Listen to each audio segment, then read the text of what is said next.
முந்தின நாள் சரியான மழை. அதனால தான் செடி எல்லாமே ரொம்ப ஃப்ரெஷ்ஷாக இருக்குது.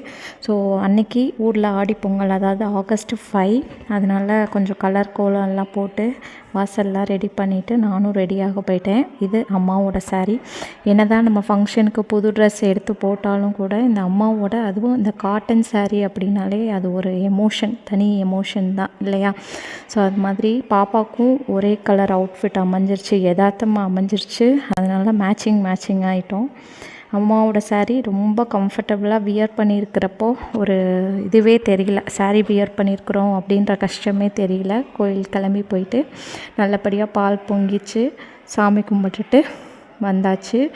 அதுக்கப்புறம் பாப்பாவுக்கு வந்து முடி இறக்கணும். ஸோ மேடம் வந்து அழுது ஊது, ஒரு பக்கம் பிடிக்கணும், அதையும் எனக்கும் வேறு ஹேண்டில் பண்ண பயமாக இருந்தது, எங்கே கத்தி இதுக்கப்பட்டுருமோ. அந்த டாஸ்க்கை, பெரிய டாஸ்க்கையும் கம்ப்ளீட் பண்ணி ஆள் அமைதி ஆக்கவே இல்லை.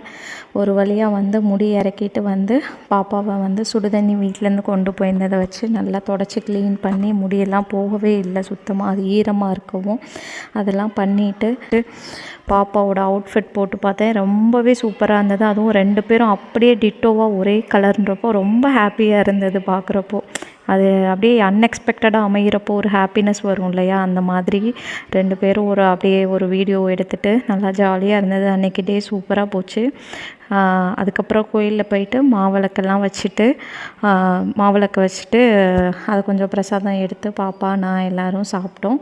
சாப்பிட்டதுக்கப்புறமா கோயிலேருந்து கிளம்பியாச்சு.